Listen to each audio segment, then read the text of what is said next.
हमारे यहाँ पंचदेव है। पंचदेव कौन कौन से आप लोगों को पता है? अरे बताओ। हमारी सनातन संस्कृति में 5 देवता हैं। कौन कौन? वैसे तो 33 कोटि है, पर मुख्य कितने हैं? तो 5। तो 5 कौन कौन है? अरे हर सनातनी को ये पता होना चाहिए, अपने पंचदेवों के विषय में पता होना चाहिए। शंकराचार्य जी का तो सिद्धांत ही पंचदेव उपासना पर टिका हुआ है। गृहस्थ को नित्य पंचदेव उपासना करनी चाहिए। हमारे यहाँ जो किसी विशिष्ट संप्रदाय से दीक्षित होते हैं वह भिन्न संप्रदाय के हो जाते हैं, किंतु सामान्य गृहस्थ को स्मार्त कहा जाता है। स्मार्त यानी स्मार्त की परंपरा चलाई भगवान शंकराचार्य। स्मार्त की जो परंपरा है वो परंपरा के प्रवर्तक भगवान शंकराचार्य। स्मार्त परंपरा में उन्होंने कहा, देखो भिन्न भिन्न देवताओं के लिए द्वंद्व मत करो, लड़ो नहीं। क्योंकि जो शिव जी के भक्त हैं वो कहते थे शिव जी ही बड़े हैं, जो विष्णु के भक्त हैं वो कहते हैं विष्णु ही बड़े हैं, जो दुर्गा जी के भक्त हैं वो कहते हैं दुर्गा जी ही बड़ी हैं। बड़ा कलह था एक समय पर। और यदि उस शंकराचार्य जी के समय काल की स्थिति आप देखें तो उस समय भारतीय संस्कृति पर बौद्ध दर्शन बहुत भारी हो गया था। लोग सनातन संस्कृति को छोड़कर बौद्ध संस्कृति की ओर चलते जा रहे थे, बढ़ते जा रहे थे, क्योंकि बुद्ध के आने के उपरांत बुद्धत्व के कारण बौद्ध धर्म का इतना विकास हुआ कि बड़े बड़े राजा महाराजा भी सनातन संस्कृति को छोड़कर बौद्ध होने लगे। चाहे आप उस समय काल में अशोक इत्यादि को देखें, जिन्होंने सनातनीय व्यवस्था को छोड़कर बौद्ध दर्शन को स्वीकार किया। तो इतिहास को यदि आप देखते हैं तो उस समय काल पर बौद्ध बहुत भारी थे। और सनातन के पतन का एक विशेष कारण यह भी था कि सनातन संस्कृति में अंदर ही बहुत द्वंद्व था, बड़ा कलह था, बड़ा झगड़ा था। क्यों? शिव जी वाले अलग हैं, विष्णु वाले अलग हैं, दुर्गा जी वाले अलग हैं, सब। आज भी कई बार ऐसा होता है, लोग लड़ते हैं हमारे भगवान बड़े। भगवान कभी नहीं लड़ते, लोग लड़ते हैं।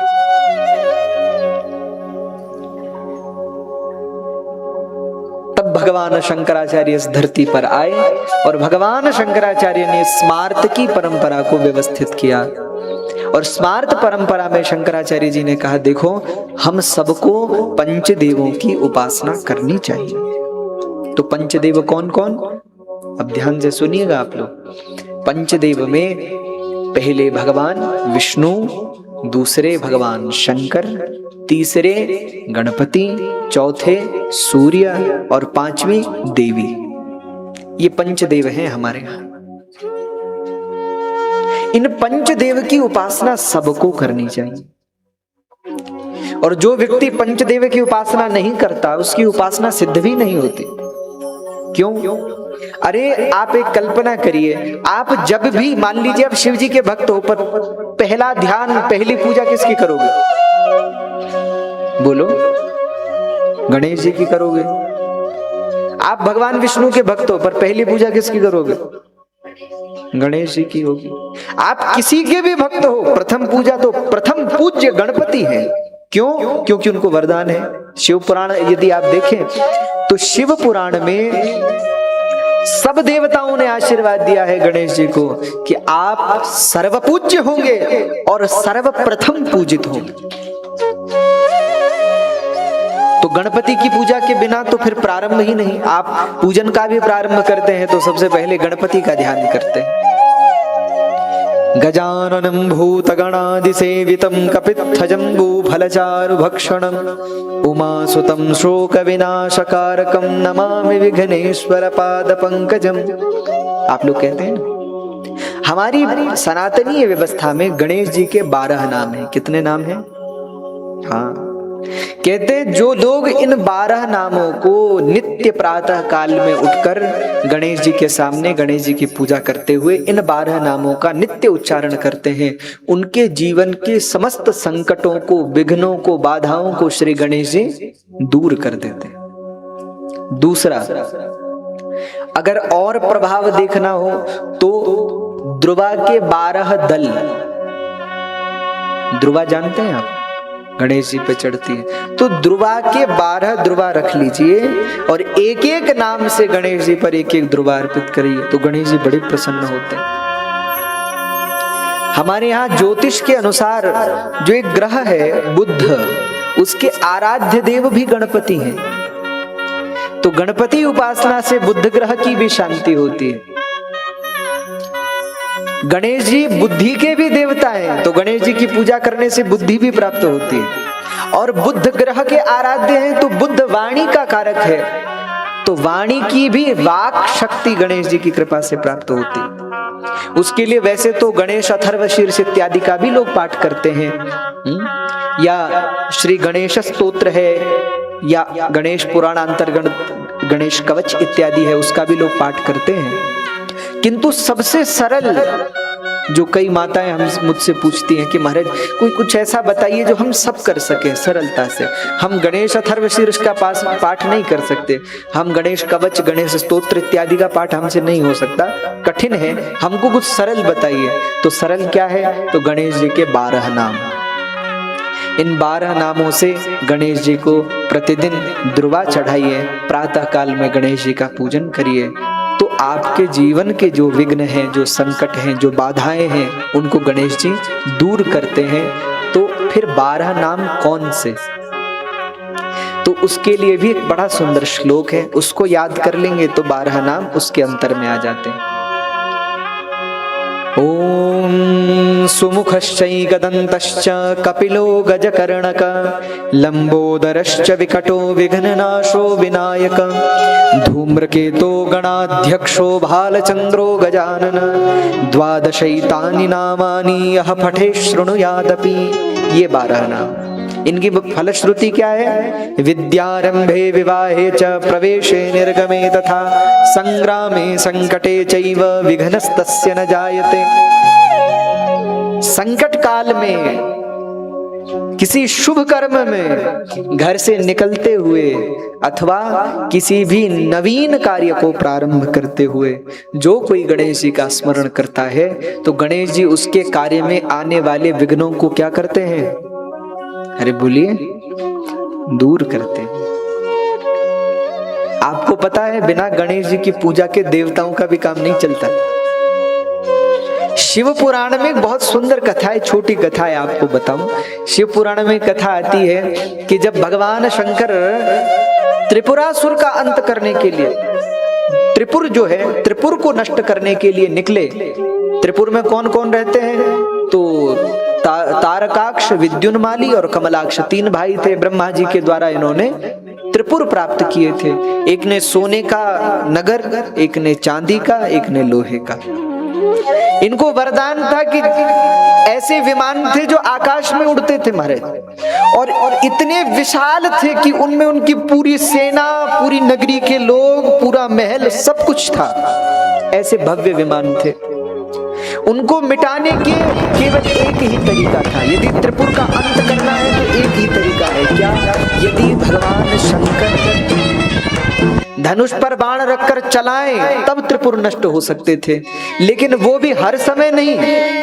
कई हजारों वर्षों में एक ऐसा मुहूर्त आता था जिस मुहूर्त में ये जो त्रिपुर थे ना, ये तीनों लोक में घूमते रहते थे, और घूमते घूमते कई हजारों वर्षों में एक ऐसा मुहूर्त आता था जब वो एक सीध में आ जाते थे। अरे जैसे ग्रहण काल में हो जाता है ना, सूर्य, पृथ्वी, चंद्रमा सीध में आ जाते हैं। तो जब तीनों एक सीध में हो और तब भगवान शंकर बाण चलाएं और एक ही बाण से तीनों लोगों को भेद दें, तब जाकर के ही त्रिपुर नष्ट हो सकते थे। ऐसा वरदान उनको था। और जब सब देवताओं ने ब्रह्मा जी से प्रार्थना की, ब्रह्मा जी ने कहा भाई शिव जी से प्रार्थना करो, फिर शिव जी से प्रार्थना की। हाँ, कथा बड़ी विस्तीर्ण है, उतनी कथा में हम नहीं जाएंगे। कि शिव जी पहले मना भी करते हैं कि नहीं, हम उनको नहीं मारेंगे क्योंकि उन्होंने अब तक कोई अधर्म नहीं किया है। वो संतों की सेवा करते हैं, ऋषियों की सेवा करते हैं, दान करते हैं, तीर्थ करते हैं, व्रत करते हैं, पूजा करते हैं, पाठ करते हैं। देवताओं ने कहा महाराज सब करते हैं, पर पता नहीं हमने उनका क्या बिगाड़ रखा है। सबके साथ उनकी बनती, हमारे साथ नहीं बनती, हमको बहुत परेशान किया है। शिव जी ने कहा भाई देखो, यदि तुम्हारा और उनका झगड़ा है तो तुम देवता हो, वो असुर हैं, दोनों कश्यप जी के पुत्र हो तो भाई भाई हो, और भाई भाई के बीच में हम नहीं पड़ेंगे, तुम खुद सुलझा लो। जब तक त्रिपुर तीनों लोगों के लिए संकट नहीं बनेंगे तब तक हम उनका अंत नहीं करेंगे। तब सब देवता भगवान नारायण के पास जाते हैं और नारायण भगवान एक मायावी ब्राह्मण का रूप धारण करके त्रिपुर में पहुंचते हैं और माया धर्म का उपदेश करते हैं और त्रिपुर को पथभ्रष्ट करते हैं। एक बात इस कथा से और सुनिएगा, कई बार हम लोग कहीं भी सत्संग सुनने पहुंच जाते हैं ना, ऐसे भी नहीं जाना चाहिए। क्यों? आजकल समाज में मायावादी बहुत लोग हैं, वो ऐसे ऐसे सिद्धांत का वर्णन करते हैं कि अच्छे खासी व्यक्ति की बुद्धि भ्रष्ट कर देते हैं। ऐसे लोग भी हैं समाज में। अभी वर्तमान में कलयुग के प्रभाव के कारण ऐसे कई पंथ, कई मत बन गए हैं जो कहते तो स्वयं को सनातनी ही है, लेकिन सनातन में रहते हुए भी सनातन का सबसे अधिक दुर्गति अगर की है तो उन लोगों ने की है। ऐसी स्थितियां हैं। इसीलिए हम कहां जाएं तो सोच समझ करके जाना चाहिए। जहां शास्त्रीय परंपरा हो वहां जाओ, वहां श्रवण करो, वहां सत्संग करो। जो शास्त्रीय परंपरा से चलने वाले हैं, शास्त्र के अनुरूप चलने वाले हैं, ऐसी जगह जाकर के ज्ञान का अर्जन करना चाहिए। देखो जीवन में अगर वैसे कोई मिल गए तो फिर देखो त्रिपुर का क्या हुआ। भगवान नारायण ने एक मायावी ब्राह्मण का रूप धारण किया और त्रिपुर के यहाँ जाकर के उनको ऐसा सिखाया, ऐसा पढ़ाया।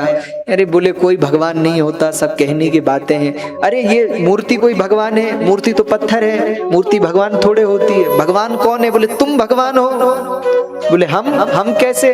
बोले एक बात बताओ, क्या तुमसे बलवान इस समय तीनों लोक में कोई है? बोले नहीं। तो बोले फिर भगवान कौन? तुम ही तो हो, तुम भगवान हो और कोई भगवान नहीं है। और ये जो ऋषि मुनि ये यज्ञ करते हैं ना, ये सब पाखंड है, इसका अनुगमन तुम्हें नहीं करना चाहिए। अरे अग्नि में आहुति डालने से देवताओं को कैसे मिलेगी?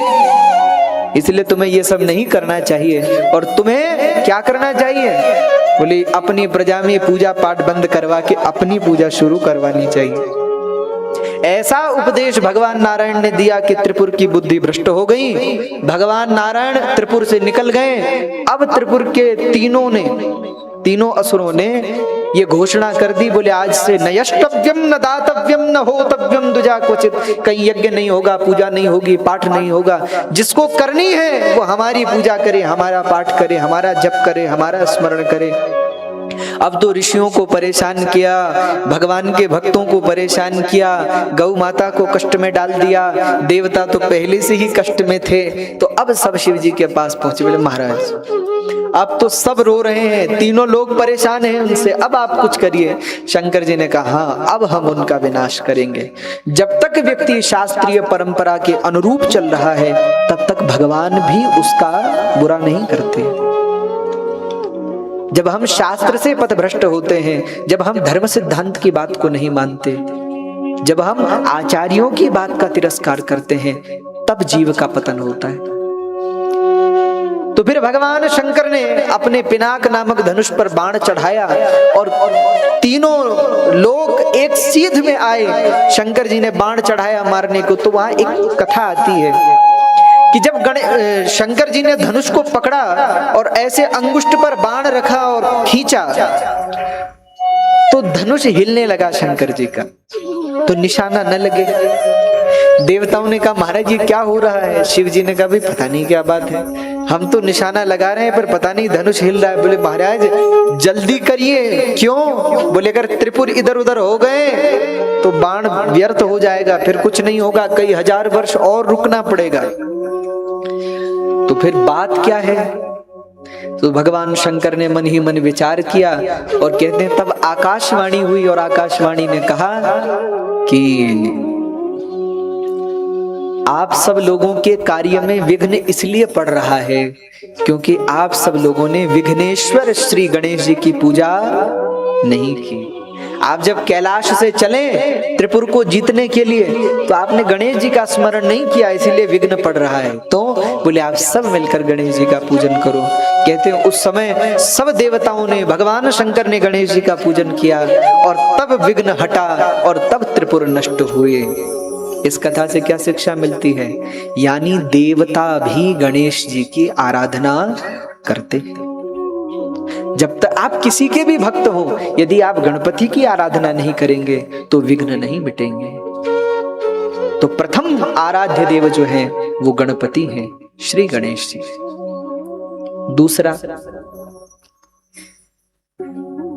दूसरे देव हमारे भगवान नारायण। नारायण भक्त तो होते ही हैं। भगवान विष्णु की आराधना, जिनके लिए कहते हैं शांताकारम भुजगशयनम पद्मनाभम सुरेशम, शांताकारम ही है जो। और भगवान विष्णु की आराधना करने वाला जीव निश्चित ही भक्ति और मोक्ष को प्राप्त होता है। तो भगवान विष्णु की पूजा। अच्छा, दूसरे अर्थ में विष्णु शब्द का अर्थ क्या होता है आप लोगों को पता है? विष्णु का अर्थ होता है व्यापक, और व्यापक यानी जो सर्वत्र विद्यमान है, सब में है। आप जब किसी भूखे को भी भोजन कराते हो ना, तो वो भगवान विष्णु की ही पूजा है। आप जब किसी पशु पक्षी को दाना डालते हो, वो भी भगवान विष्णु की पूजा है। क्यों? वो सर्वव्यापी है, सब में है, जीव जंतु पशु पक्षी सब में। प्रकृति की सेवा ही भगवान विष्णु की सेवा है। हमारे प्रभु भगवान विष्णु का कार्य क्या है? जगत का पालन करना। और जब आप भगवान की सहायता करते हो, यानी हे प्रभु आप हमको दे रहे हैं और हम और जीवों को दे रहे हैं।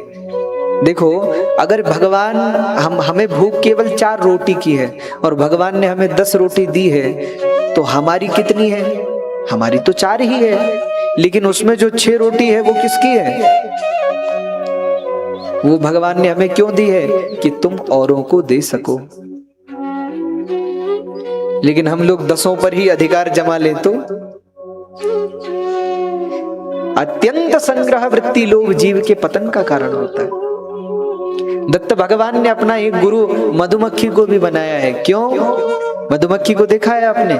शहद इकट्ठा करती रहती है, खाती नहीं है, जमा करती है, और आखिरी में क्या होता है? शहद ले जाने वाले आते हैं और उसको मारकर शहद ले जाते हैं। इससे क्या शिक्षा मिलती है?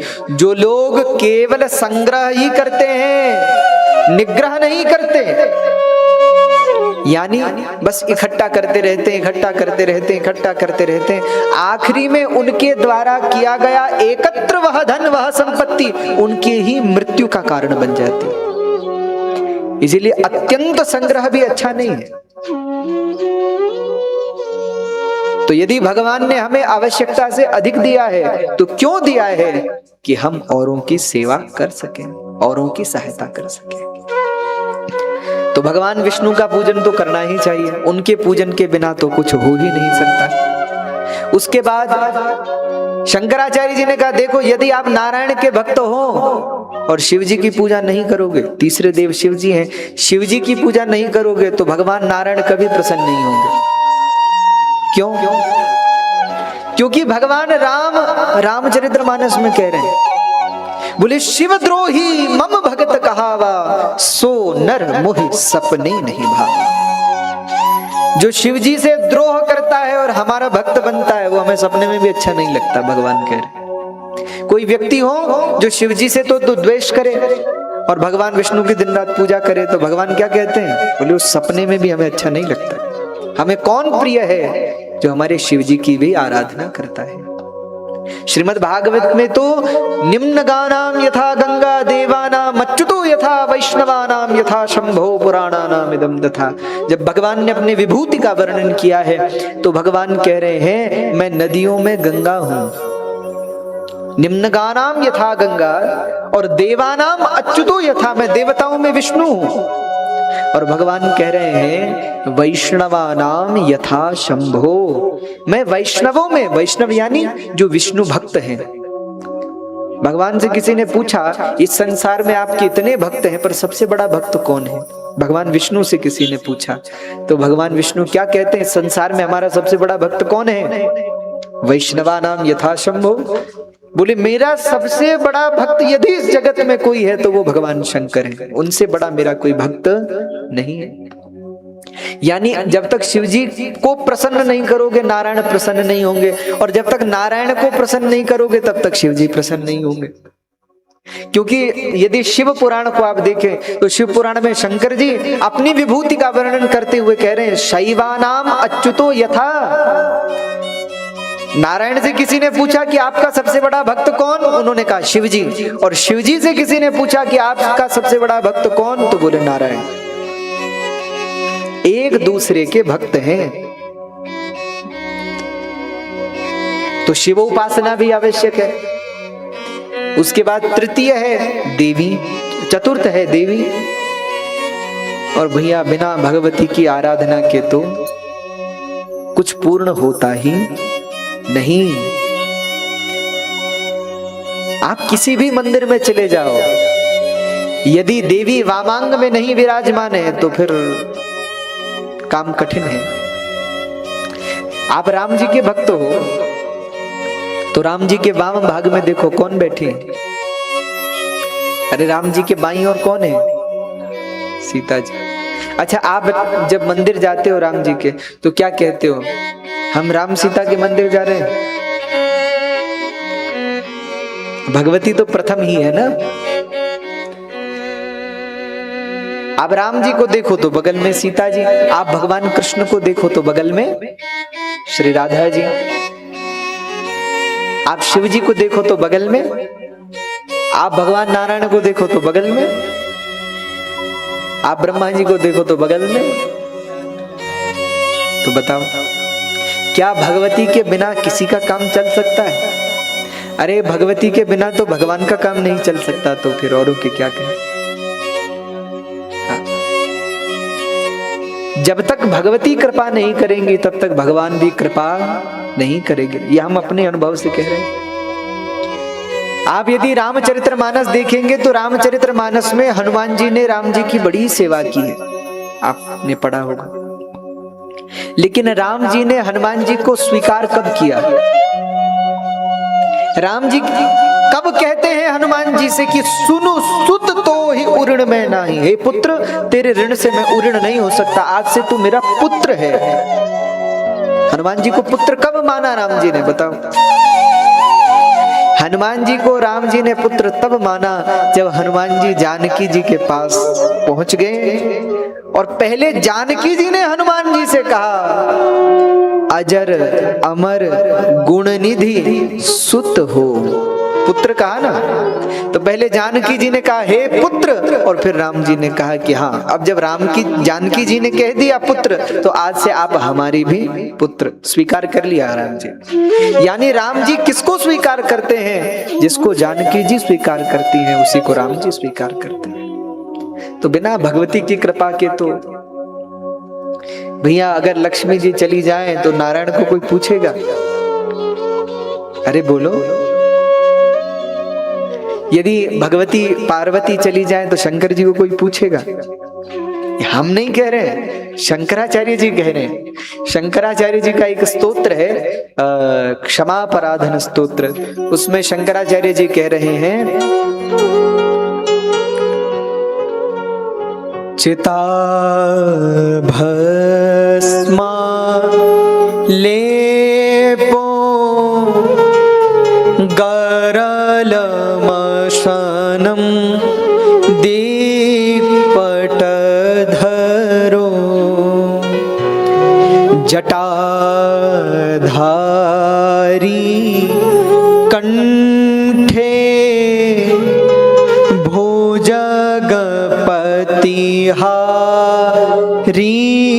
पशुपति कपाली भूतेशो भजति जगदीशैकपदवीं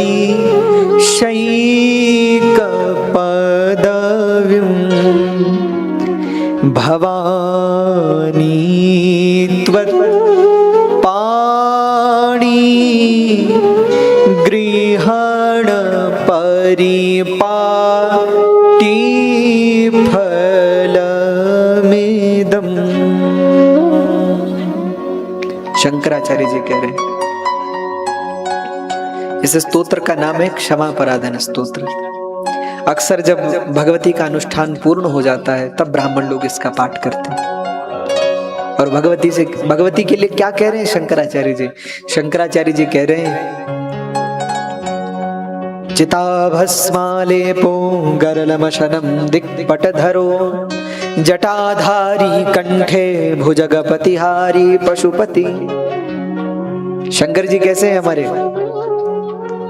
माथे पे बड़ी बड़ी जटाएं, गले में सर्प, कंठ में विष, कानों में बिच्छू के कुंडल, गले में मुंड की माला। अच्छा आप औरों के छोड़ो, आप लोग बताओ, कभी आपके घर पर कोई ऐसा व्यक्ति आ जाए जिसकी बड़ी बड़ी जटा हो, गले में सर्प हो, मुंड की माला हो, हाथों में त्रिशूल हो, तो घर में आने दोगे आप? अरे बोलो भाई, दूर से ही बोलोगे महाराज वहीं दक्षिणा भिजवा देंगे, इधर मत आना, जाओ जाओ वहीं से जाओ। शंकराचार्य जी कह रहे हैं, हे माँ, हे भगवती, हे जगत जननी जगदम्बा।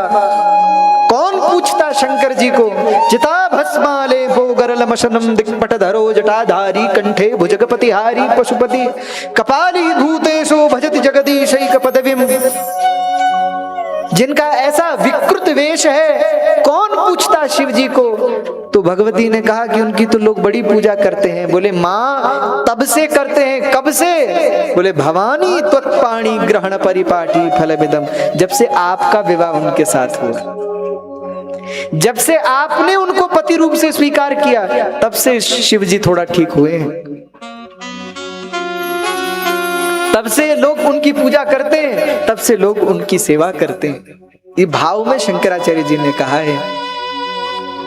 कहने का आशय है, बिना उस जगदम्बिका की आराधना के न तो विष्णु उपासना सार्थक हो सकती है, न शिवोपासना सार्थक हो सकती है। बिना जगदम्बा के कोई भी उपासना सिद्ध नहीं हो सकती, पूर्ण नहीं हो सकती। इसीलिए भगवती की उपासना अवश्य करो। आप किसी भी रूप से करो, सीता जी के रूप से करो, श्री राधा के रूप से करो, पार्वती जी के रूप से करो, दुर्गा के रूप से करो, माँ भगवती तारा के रूप से करो, माँ भगवती माया देवी के रूप से करो, पर करो। वो माँ ही है जो जल्दी प्रसन्न होती है। माँ के अंदर एक विशेषता होती है, वो बच्चे को ज्यादा देर रोते हुए नहीं देख सकती। भले ही बच्चे ने गलती की है, उसको एक दो हाथ मार भी दिया, पिटाई भी कर दी, लेकिन वो थोड़ी देर रोता है, उससे छोड़ भी देती है माँ की, रोता रहे।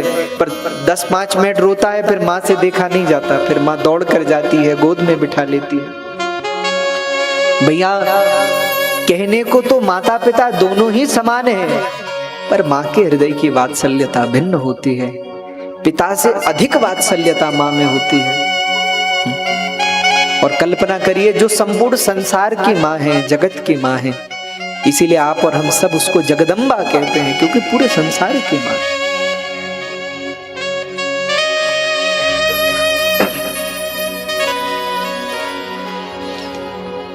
बड़ी वात्सल्यता है माँ में।